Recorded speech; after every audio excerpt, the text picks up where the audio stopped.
તો હવે વાત કરીએ સુરેન્દ્રનગરની। સુરેન્દ્રનગરમાં માવઠાને લઈને તંત્ર એલર્ટ મોડમાં જોવા મળી રહ્યું છે। માવઠાની પરિસ્થિતિમાં ચણાની ટેકાના ભાવે ખરીદી મોકૂફ રાખવા સૂચના અપાઈ છે। યાર્ડમાં પણ માલ અને ઉત્પાદિત ખેત પેદાશો ખુલ્લામાં ન રાખવા સૂચના અપાઈ છે। તંત્ર એલર્ટ મોડ પર છે। યાર્ડમાં માલ લાવતી વખતે ફરજિયાત તાળપત્રી બાંધી સુરક્ષિત રાખવા પણ સૂચના અપાઈ છે। ખેડૂતોને સાવચેતી માટે સૂચના અપાઈ છે। 3 થી 8 મે સુધી માવઠાની આગાહી વ્યક્ત કરવામાં આવી છે। સુરેન્દ્રનગરમાં પાટડી લીંબડી વિસ્તારમાં માવઠું પડ્યું છે।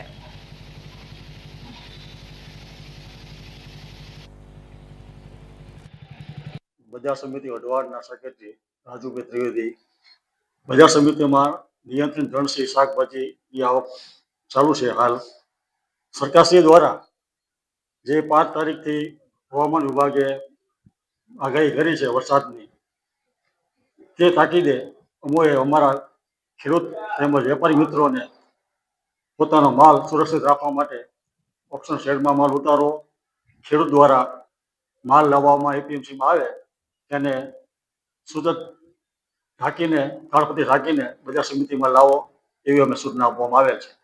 હાલ બજાર સમિતિમાં ટેકાના ભાવે ચણાની ખરીદી ચાલુ છે અને પોતાનો માલ ખેડૂતો તાળપત્રી બાંધીને લાવે એવી ઇન્ડિયો એગ્રોવાળા એજન્સીના માધ્યમથી સૂચના મળેલ છે। ચણાની ખરીદી ચાલુ છે, શું કહેશો? વરસાદ આવશે તો હા, ચણાની ખરીદીમાં જે સુરેન્દ્રનગર જિલ્લામાં વરસાદનું એલર્ટ જે જાહેર કરવામાં આવેલું છે એમના દ્વારા નિર્ણય લેવામાં આવેલો છે આજ કે 2 દિવસ અમે ચણાનું કામકાજ બંધ રાખશું।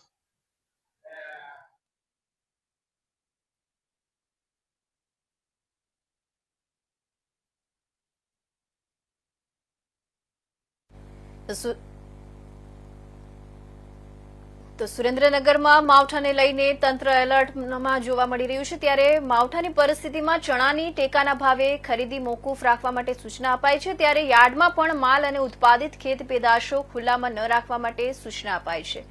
તંત્ર એલર્ટ મોડ પર છે।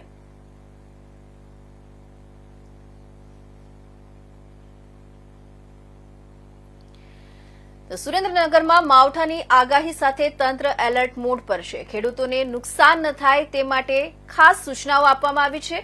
આ સંદર્ભે આપણી સાથે જોડાયા છે સુરેન્દ્રનગરથી મયુરભાઈ સદી।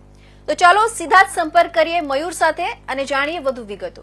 તો જી મયુર, સુરેન્દ્રનગર જિલ્લામાં હાલ જે રીતે માવઠાની સ્થિતિ છે તેનું ચણા સહિત બીજા પાક ઉપર શું સીધું અસર પડે એવી શક્યતા છે? ચોક્કસ એને આપણે વાત કરી સુરેન્દ્રનગર જિલ્લાની અંદર વાત કરીએ તો વધુ અમારે ચણા હોય છે સિઝનમાં ચણા ઘઉં એનું પુષ્કળ પ્રમાણમાં આવક થઈ હતી આ વર્ષે પણ।